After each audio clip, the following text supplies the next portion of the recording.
J'aimerais vous présenter le résultat d'un travail de recherche entamé dès 2004 au Japon. Il portait sur les Love Dolls, des poupées réalistes en silicone ou en vinyle qui reproduisent grandeur nature le corps de jeunes femmes. A priori, ces objets sont extrêmement ressemblants, tellement ressemblants qu'ils pourraient bien passer pour des êtres humains. C'est justement sur cette fibre sensible que les fabricants de Love Dolls jouent à grand renfort de catalogues conçus pour troubler les frontières du genre. La firme pionnière au Japon, Orient Kogyo, crée des répliques de corps humains grandeur nature qui sont vendus non pas comme des marchandises, mais comme des jeunes femmes aimantes et disponibles. Toute la stratégie marketing de la firme consiste à dire que ces poupées peuvent parfaitement remplacer l'humain. Il s'avère que ce discours ne correspond pas tout à fait à ce qui est dit par les ingénieurs et les designers employés par la firme. Ils ne tiennent pas exactement le même langage. C'est sur ce hiatus que j'aimerais faire porter ma réflexion. La question est la suivante. Dans quelle mesure les Love Dolls sont-elles élaborées comme des êtres de substitution ? Peuvent-elles prendre la place de femmes de chair et d'os dans notre cœur ou dans notre lit ? Avant d'aborder ce problème, j'aimerais d'abord définir ce que sont les Love Dolls. Après quoi, j'étudierai avec vous les deux discours dont la poupée fait l'objet. Le discours qui fait d'elle un être de substitution, tout d'abord, puis le discours contradictoire qui lui refuse tout statut humain. Dans un dernier temps, je dresserai rapidement le profil des utilisateurs de Love Dolls. Pourquoi achètent-ils des poupées ? Sont-ils en manque d'amour, de compagnie ou de chaleur humaine ? En faisant le tour des différents témoignages que j'ai pu recueillir sur le terrain, j'aimerais ainsi répondre à la question centrale. Les poupées sont-elles créées pour remplacer l'humain ? Sur le plan technique, les Love Dolls sont l'équivalent de poupées gonflables mais en dur. C'est-à-dire que leur corps est constitué d'un embryon en uréthane recouvert d'une couche de matière élastique imitant la chair. Les modèles qui dominent actuellement le marché sont de deux sortes. Les poupées en uréthane recouvertes de vinyle et les poupées en uréthane recouvertes de silicone. Elles ont l'air très proches, mais ces Love Dolls appartiennent à des catégories très différentes, bas de gamme et haut de gamme. Les poupées en vinyle sont les plus économiques. Elles coûtent environ 195 000 yens, soit plus ou moins 1 500 €. Elles pèsent dans les 8 kilos. Elles sont livrées en kit de 7 morceaux. La tête, le tronc, la paire de bras, la paire de jambes et le vagin. Le fait qu'elle soit démontable offre un avantage certain dans le contexte de l'habitat japonais. Quand on vit dans un studio, il n'y a pas de place pour 2 personnes. Mais le système de membres en pièces détachées présente un inconvénient sur le plan du réalisme. Les articulations de type glissière, prismatique ou à boule sphérique, rotoïde, réduisent le mouvement au minimum. Les bras et les jambes coulissent le long d'une rainure ou opèrent une rotation autour de l'axe, ce qui donne aux poupées un aspect très raide. Par ailleurs, leurs membres de plastique sont semi-rigides, ce qui réduit d'autant la gamme des postures corporelles. La poupée ne plie pas les genoux. Si on l'achète avec les jambes droites, impossible de l'asseoir sur une chaise. Il faut donc constamment changer les paires de jambes, jambes droites et jambes pliées, selon qu'on veut asseoir, lever ou coucher la poupée. De loin, l'effet de réalisme reste cependant très troublant. Les poupées de silicone sont des versions luxe. Elles coûtent 670 000 yens, soit un peu plus de 5 000 €. Elles pèsent entre 27 et 30 kilos. Elles possèdent un squelette qui leur permet de prendre toutes sortes de poses. Elles peuvent même, moyennant un petit supplément, tenir des objets entre leurs doigts. À l'exception de la tête et du vagin, leur corps est moulé d'une seule pièce. On ne peut pas les démonter. Comme leur taille est celle d'un être humain, il est difficile de les ranger dans un placard. Mais elles offrent l'avantage d'avoir une peau totalement lisse, comme celle d'un être humain, sans ligne de démarcation au niveau des jointures. Par ailleurs, cette peau offre au toucher une texture élastique, une consistance très proche de la chair et au regard un effet de transparence également très proche du derme humain. Que les poupées soient constituées de vinyle ou de silicone a cependant peu d'importance. Par abus de langage, l'expression Love Doll est souvent employée pour désigner toutes sortes d'autres poupées au Japon, comme par exemple les poupées gonflables et les peluches pour adultes. Même lorsqu'elles offrent l'aspect de grossiers artefacts, ces poupées sont nommées Love Doll, dans les catalogues de sex shop, peu importe qu'elle soit ressemblante ni même belle. L'appellation Love Doll n'a pas pour fonction de désigner une catégorie précise d'objets, mais de lancer des produits quels qu'ils soient sous les auspices d'un nom de baptême étroitement associé au registre émotionnel de l'amour. En Occident, les poupées grandeur nature de silicone sont systématiquement appelées Real Doll, poupées réalistes, par allusion au nom déposé par la marque américaine Abyss Création. Elles sont aussi appelées, suivant une appellation plus technique, Sex Doll, poupées sexuelles. Les Japonais, eux, disent Love Doll, Rab Doll, expression forgée à partir des mots anglais love, amour, et doll, poupée. Ils les nomment aussi Idol, à partir du mot japonais ai, amour, comme pour insister sur la spécificité de leurs poupées. Elles sont à aimer.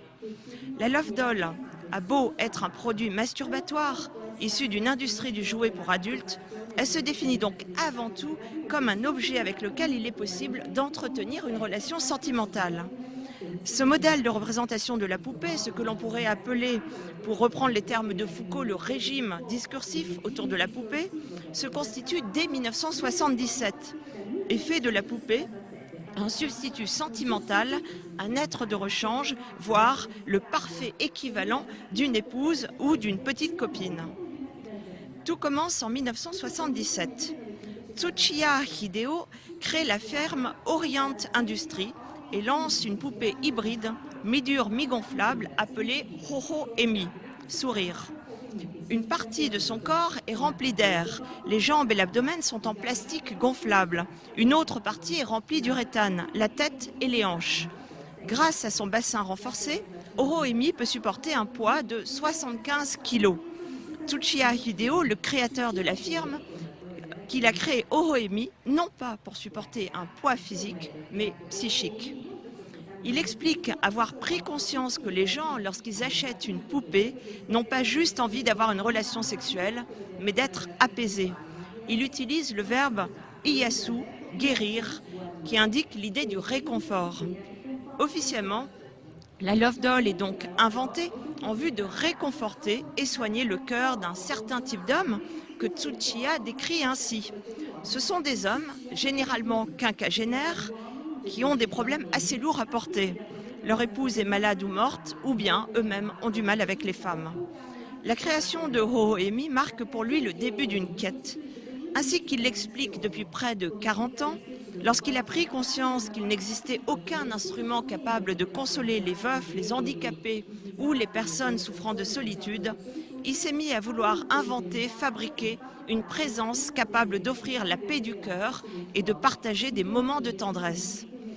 Afin de marquer le coup, Tsuchiya s'associe à un psychologue à la retraite et transforme son showroom en ce qu'il appelle une salle de consultation.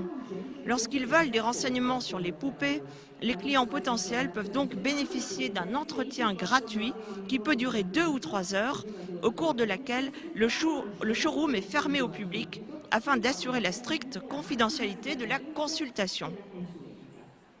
Par ailleurs, Tsuchiya affirme que les poupées sont ses filles. Lorsqu'elles sont achetées, elles ne sont pas vendues, mais mariées. Le terme officiel qui les désigne est Yomeiri, épouse.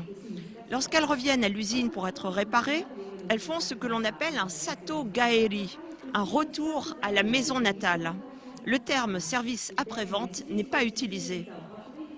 Lorsque le client ne peut plus les garder et qu'il les renvoie pour qu'elles soient détruites, Tsuchiya procède à une cérémonie funéraire. Une fois par an, en novembre, Tsuchiya coupe une mèche de cheveux de chaque Love Doll ayant fait l'objet d'un renvoi dans l'année, puis se rend au Kiyomizu-dera de Ueno pour faire célébrer un kuyo, cérémonie funéraire bouddhiste. Après quoi, les corps, qui sont devenus des enveloppes vides, puisque leurs âmes ont été pacifiées, sont remis à une entreprise de recyclage. Dès 1977, les ancêtres des Love Dolls apparaissent donc comme des reproductions d'êtres vivants doués de la capacité de sentir, de penser, de communiquer et d'aimer. 5 ans plus tard, en 1981, la firme met au point une poupée entièrement dure, ce qui en fait la toute première des Love Dolls.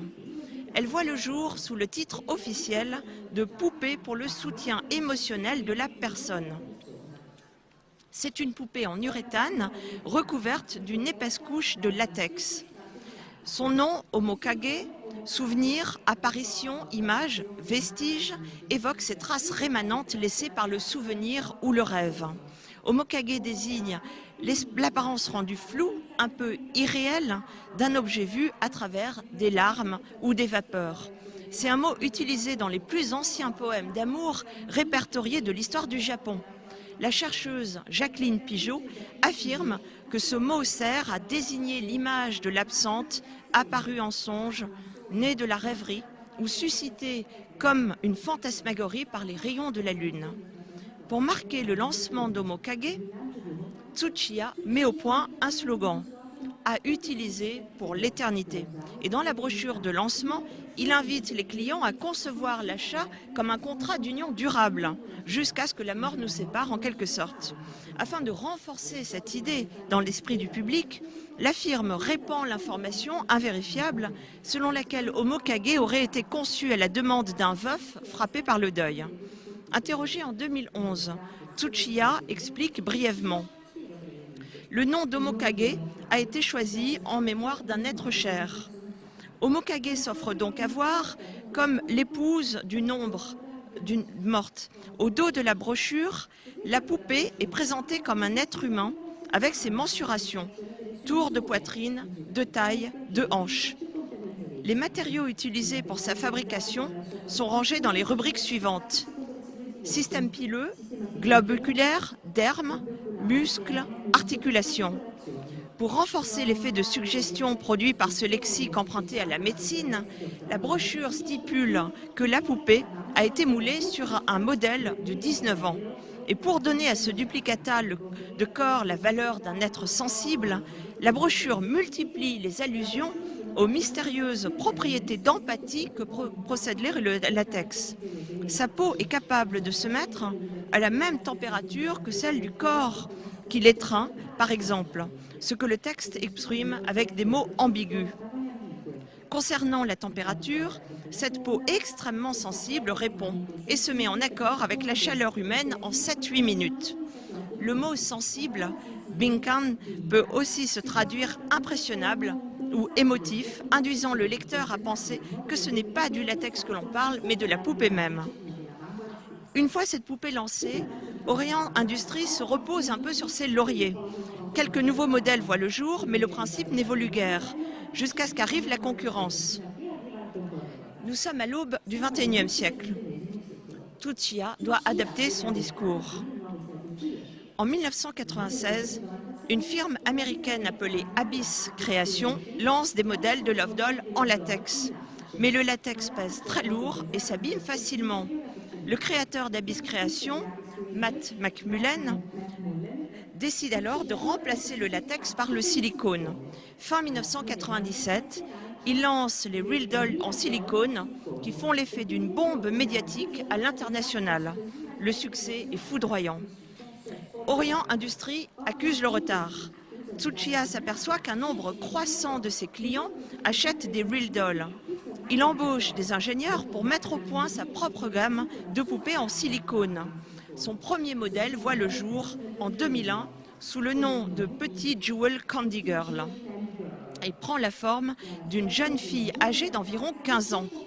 Elle fait 140 cm de haut, garde la bouche fermée et arbore un air songeur qui se situe aux antipodes des expressions faciales des poupées américaines. Il peut sembler choquant que les Love Doll aient brusquement pris l'aspect enfantin. Jusqu'ici, elles avaient l'allure de mannequins de mode ou d'épouses rangées. Mais la mode a changé sous l'influence de ce que l'on appelle la culture otaku, la culture des pop idoles et des dessins animés. Une nouvelle génération de clients est apparue, une génération marquée par la quête du retour à l'enfance. L'amour, désormais, ne consiste plus à vieillir, mais à régresser ensemble. L'idéal sentimental qu'incarne la Love Doll est donc désormais celui du voyage à rebours en direction des émotions premières, des désirs en train d'éclore au moment même du passage entre l'enfance et l'adolescence. Les consommateurs ne veulent plus de poupées au regard fixe, intimidantes et fantomatiques. Ils optent pour celles qui offrent des expressions plus introverties et dont les yeux, comme frappés de myopie ou de strabisme, se détournent légèrement vers un point difficile à saisir. Le succès de Petite Joueule est tel que les commandes sont épuisées en 1 heure sur Internet. Un album photo entièrement consacré à la poupée est publié en avril 2002 sous le titre Lover's DNA. C'est une première dans l'histoire de l'édition au Japon. Aucune poupée n'avait jamais été photographiée comme s'il s'agissait d'un être humain. L'album met en scène la poupée comme si elle vivait d'une vie en apparence autonome. Elle fait ses courses au marché, se promène, se rend à l'école, mange, s'amuse ou s'exhibe en tenue légère. Le livre contribue à donner de la Love Doll l'aspect plus qu'humain d'une nymphette innocente. Ce livre côtoie d'ailleurs sur les rayons de librairie les albums d'idoles en chair et en os, brouillant les frontières entre corps réel et corps imité. Depuis 2001, la firme Orient Industries ne cesse de lancer de nouvelles poupées sur ce principe de la Vierge innocente pour qui tout a le goût de la première fois. Lorsqu'il s'agit d'un nouveau modèle de corps, chaque lancement est annoncé comme une naissance, Tanjo. Lorsqu'il s'agit d'un nouveau modèle de tête, on parle d'un début, suivant une terminologie courante dans le milieu des pop idoles ou des clubs érotiques qui célèbrent l'arrivée de nouveaux visages à grand renfort de publicité. Toute la stratégie marketing de la firme est donc axée sur la confusion entre le genre humain et les objets, mais aussi sur celle entre l'enfance et l'âge adulte. Il s'agit d'encourager le client à s'offrir non plus une femme, mais une petite copine de substitution afin de goûter avec elle aux délices de la première fois. Ce discours officiel, celui de la poupée comme être humain de remplacement, se double cependant d'un autre discours en apparence contradictoire. Le discours des techniciens, ingénieurs et designers qui travaillent pour la firme. De façon très révélatrice, la question de la poupée comme être humain plonge les techniciens de la firme Orient Industries dans un certain malaise. Pour eux, la poupée n'est qu'un objet. Et cela pour 2 raisons. Une raison éthique et une raison esthétique. La première raison, éthique, relève d'une volonté affichée de respecter le client. Il s'agit de le laisser libre d'user de la poupée à sa guise. Si les clients désirent que la poupée soit une personne, elle peut devenir une personne. Mais s'ils veulent seulement qu'elle soit un objet, elle reste un objet, sous-entendu un objet sexuel. À la question « Comment parvenez-vous à créer un effet de présence dans la Love Doll ?», mes interlocuteurs répondent unanimement « Ce n'est pas nous qui créons cet effet, c'est le client. Nous rendons simplement possible la présence. » La poupée n'est donc un être humain qu'à l'état latent. C'est au client de faire advenir la métamorphose. Tsuruhisa Nobuyuki, ingénieur chargé de concevoir les têtes des Love Dolls à Orient Industries, explique « La Love Doll n'est qu'un support optimisé pour recevoir la vie. Il insiste sur l'idée d'un produit conçu pour s'adapter au désir. La Love Doll ne possède aucune autre présence que celle que le client veut bien y mettre, dit-il, avant d'ajouter « ou pas ». Kodama Nobuyuki, ingénieur chargé de concevoir les corps, répète « Ceux qui fabriquent la poupée ne sont que des producteurs au service d'une clientèle. La poupée n'est qu'un article de commerce élaboré en vue de répondre à des besoins. Son travail à lui, dit-il, c'est de fabriquer des beaux corps. Si ces corps de silicone suscitent l'envie de leur parler ou de leur inventer des pensées, tant mieux. Tout ce qu'il désire, lui, c'est mettre au point une poupée si belle, si séduisante, qu'elle trouvera inévitablement un bon propriétaire. Qu'est-ce qu'un bon propriétaire ? Réponse, un homme capable de l'aimer.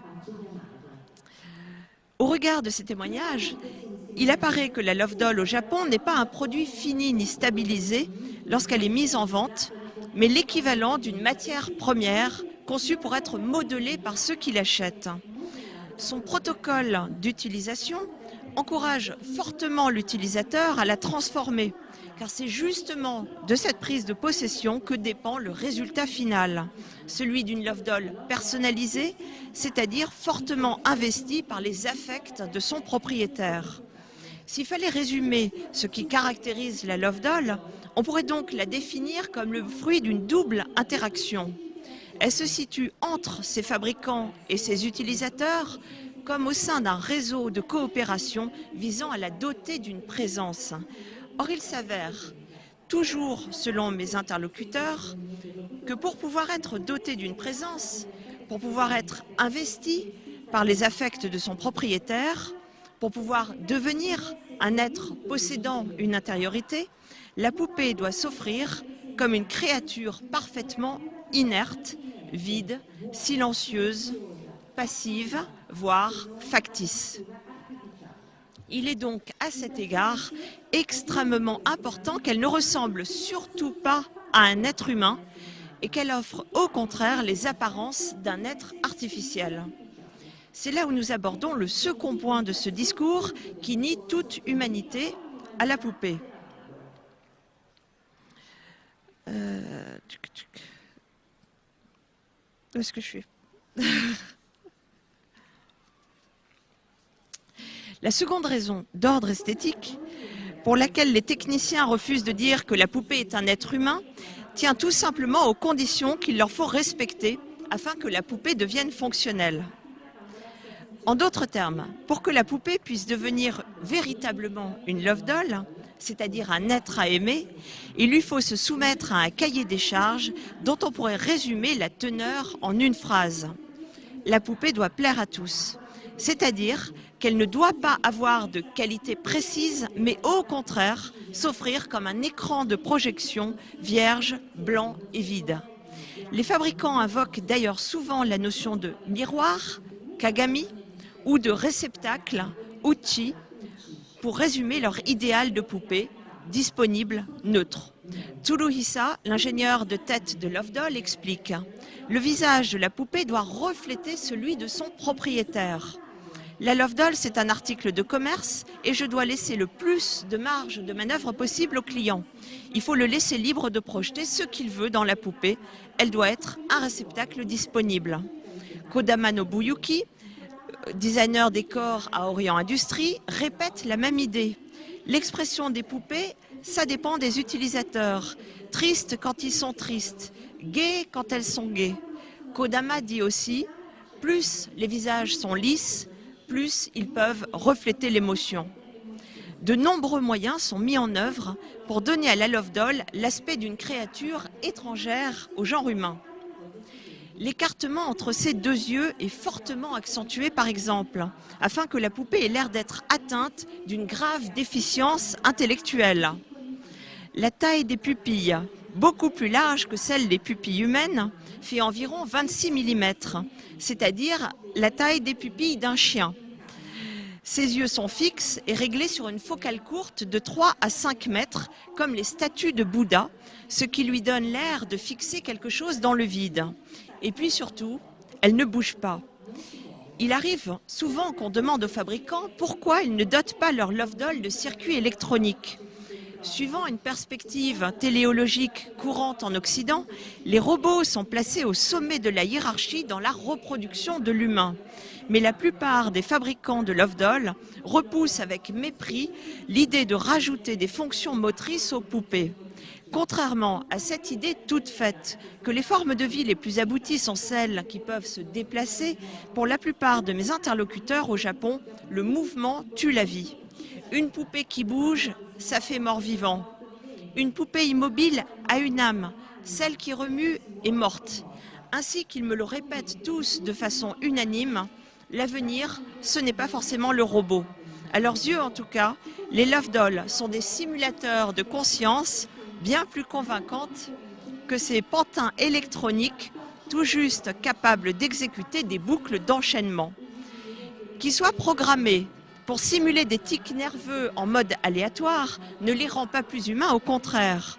Car à leur différence, les poupées... J'arrête ou pas ? Non, c'est bon ? Ok.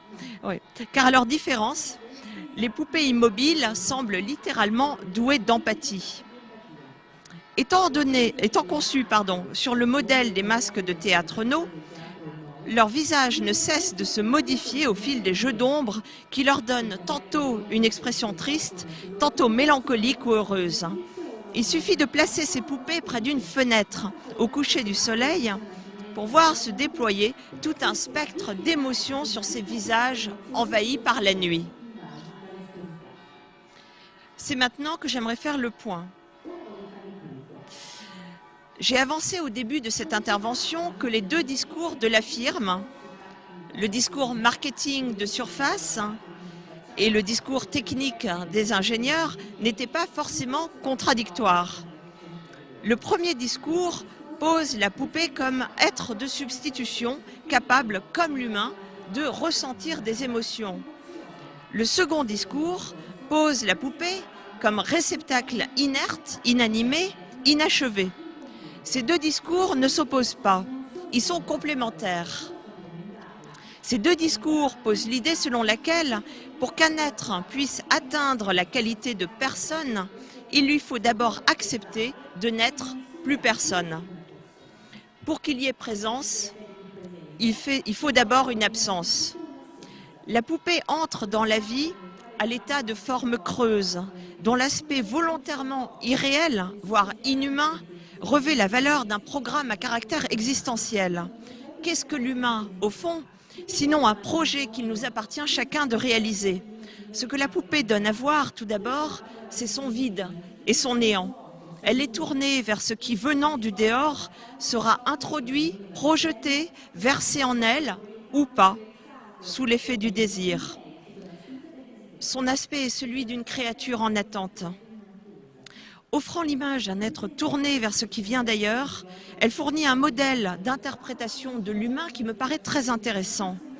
À l'opposé d'une certaine doxa occidentale qui dit que l'être humain est informé par la matière et que ce que nous sommes vient de nos gènes, c'est-à-dire de l'ADN contenu dans nos cellules, les Love Dolls opposent l'idée que l'information vient d'ailleurs. La poupée n'est pas organique. Elle n'a pas de patrimoine génétique. Ce qu'elle est ne vient pas d'attributs inscrits en elle par nature, qui serait sa capacité de sentir, de souffrir, d'appréhender la mort, de se représenter le monde, etc. Elle n'est qu'une forme d'invitation à la vie, à l'existence, et c'est probablement ce qui en fait tout le charme aux yeux de ses utilisateurs. Qui sont ces utilisateurs, justement ? J'aimerais pour finir me pencher sur le profil afin d'en finir avec le préjugé commun qui veut que la poupée puisse parfaitement remplacer l'humain, c'est-à-dire faire office d'exutoire sexuel et sentimental auprès d'une catégorie de personnes, les clients des prostituées, les frustrés, les pervers, dont les besoins, s'ils n'étaient pas pris en charge, pourraient potentiellement déboucher sur des passages à l'acte violent. Il existe une idée stéréotypée selon laquelle les firmes qui produisent des Love Dolls viennent au secours des célibataires. Ce discours marketing et médiatique accrédite la vision pour le moins naïve de la poupée comme soupape de sécurité, garante de la paix sociale et femme de réconfort pour les mâles solitaires. Dans les faits, cependant, ce discours ne repose sur aucun fondement. Le marché des célibataires compte 13,6 millions de Japonais, en comptant les divorcés et les veufs. Or, il ne se vend guère plus de 1000 poupées par an. Ce que l'on nomme avec emphase l'industrie des Love Dolls n'est qu'une activité artisanale de niche. De cela, on peut déduire que les personnes intéressées par les Love Dolls constituent l'exception. Pour le dire plus clairement, il ne suffit pas d'être en manque pour avoir envie de s'acheter une poupée. Le profil du client n'est pas celui de l'homme souffrant de solitude, ni celui du loser qui se rabat faute de mieux sur un objet parce qu'aucune femme ne veut de lui. Il s'avère au Japon que la plupart des propriétaires de Love Dolls se désignent comme des maniaques ou des otaku, c'est-à-dire des passionnés de manga, de cosplay, de jeux vidéo et de dessins animés. Ce sont des spécialistes de monde virtuel très doués en jeux de simulation. Leur première caractéristique, c'est qu'ils préfèrent, disent-ils, vivre dans un monde peuplé de poupées irréelles. Cette affirmation, bien sûr, n'est pas dénuée d'une certaine part de provocation. Leur deuxième caractéristique, c'est que les otaku trouvent plus de plaisir à customiser un produit, à le monter et à le démonter qu'à en jouir. De fait, les otaku préfèrent bien souvent acheter un objet en kit qu'une maquette toute faite. Dans le milieu, ce qui se vend le plus, c'est ce qui est incomplet, explique Kodama Nobuyuki. Ce qu'on ne peut pas avoir en entier, pas facilement, ce qui n'est pas gagné d'avance, ce qui possède des zones d'ombre, ça nous attire. Plus il y a de choses qui manquent, plus on fantasme dessus. Les héros ambigus, les idoles immatures, les starlettes amatrices et les objets inachevés, tout particulièrement les poupées, font partie des produits les plus populaires pour cette raison qu'ils ne sont pas finis. Quoi de moins fini justement qu'une jeune fille ? Son corps en mue et son esprit en jachère l'apparentent aux objets qui restent à faire, par là même si séduisants. De façon très révélatrice, le marché des love dolls n'a vraiment pris son essor qu'avec l'apparition de poupées modelées comme des figurines de manga et baptisées Alice ou Mayu, Cocon, par allusion à cette phase durant laquelle l'individu fait sa transition. Jusqu'ici, les love dolls étaient conçues comme des mannequins de vitrine. Elles ne se vendaient qu'à hauteur de 150 exemplaires par année. Les nouveaux modèles, eux, mesurent en moyenne 150 cm et leurs ventes atteignent des chiffres records. Il faut qu'elles aient l'air jeunes pour séduire le marché des otaku. Mieux, il faut qu'elles aient l'air irresponsables, ahuries ou hébétées. À Orient Industries, les têtes des poupées modelées sur un biomorphe enfantin, grand front, petit menton, présentent ceci de particulier que l'écartement des yeux est supérieur à la normale, symptôme associé à la trisomie 21. Tsuruhisa, le designer de tête à Orient Industries, explique « Ça donne un air doux quand les yeux sont écartés l'un de l'autre. Plus les yeux sont rapprochés, plus la personne a l'air concentrée et nerveuse. Plus ils sont éloignés, plus elle a l'air distraite, inattentive, voire stupide. » À la question de comprendre pourquoi tant d'hommes sont susceptibles d'aimer une jeune fille immature, voire stupide, c'est Okawa Hiro, créature de la firme Forwoods, qui apporte la réponse la plus claire. En fait, les poupées ne plaisent qu'à très peu de monde, et seule une petite minorité de Japonais en achètent. Ce sont des trentenaires proches de la culture otaku qui ont grandi en lisant des mangas et en vivant dans un univers virtuel. Ils n'éprouvent aucun intérêt pour les femmes réelles. Ils ne ressentent d'émotion qu'à la vue de personnages fictifs irréels. Ainsi donc, l'apparence imbécile des poupées est un marqueur d'irréalité. Pour les otaku, par opposition aux vraies femmes qui sont intelligentes, les poupées doivent se démarquer de façon radicale. Comme l'explique Sakai Mitsugi, un des premiers grands collectionneurs de love dolls, la poupée est l'équivalent d'un rêve impossible, celui d'un amour tel qu'il ne peut en exister dans la réalité. Avec une prostituée, on peut faire semblant qu'il y a de l'amour, mais ça ne dure pas longtemps. Avec une poupée, c'est plus facile parce que la poupée ne fait jamais que se taire. Donc, on peut lui faire dire ce qu'on veut. Ce que les clients veulent doit relever de la chimère, parce que les clients, ainsi que le confirme Sakai, désirent un être inachevé, déficient, lacunaire. À la différence des vraies femmes, dit Sakai, les love dolls sont calmes, silencieuses et surtout dénuées de toute personnalité. Contrairement aux préjugés qui veut que la poupée soit le substitut d'une femme, Sakai insiste sur l'idée que la poupée est désirée pour elle-même, c'est-à-dire pour ses immenses qualités de silence et d'inertie. L'aspect immature, irréaliste de la poupée garantit sa parfaite capacité à n'être rien d'autre qu'un rêve. Et ce rêve-là, sciemment, ne débouche sur aucun projet de vie légitime en termes de reconnaissance sociale. Voilà pourquoi les otakus se présentent si fréquemment comme des gentlemen au cœur pur. Si la poupée est une jeune fille vierge, c'est afin d'offrir à ses propriétaires l'image en reflet d'eux-mêmes. Celui d'une personne qui refuse de grandir et d'évoluer suivant les règles de ce monde-ci, qui refuse surtout de se conformer aux standards de la réussite. Rappelons que le Japon traverse, depuis l'éclatement de la bulle économique en 1991, une crise telle qu'un nombre croissant de trentenaires préfèrent rester célibataires. Les hommes n'ont pas les moyens financiers de soutenir une famille. Quant aux femmes, elles ne veulent pas arrêter de travailler et devenir femmes au foyer, ainsi qu'il est d'usage.